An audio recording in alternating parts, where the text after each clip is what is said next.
סליחה? כמה אתה משלם שכר דירה? אני לא משלם שכר דירה בעזה. אתה יכול להראות לנו, לעשות לנו סיבוב? כן, בואו תראו, דירת שותפים, אבל בואו תראו.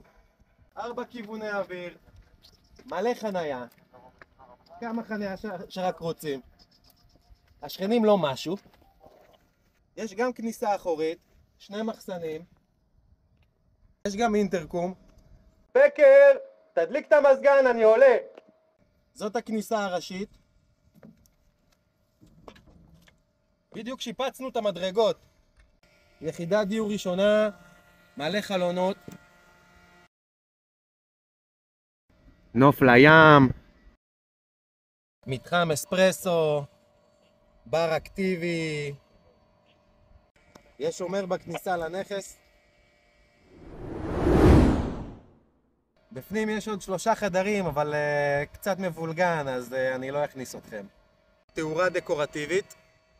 ערכת טיפוח קומפקטית.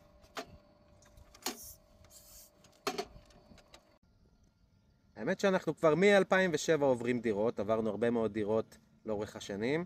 בדירה הזאת אנחנו כבר מעל 150 יום, ואני קורא לכולם מכאן. בואו לעשות מילואים, יא קקות.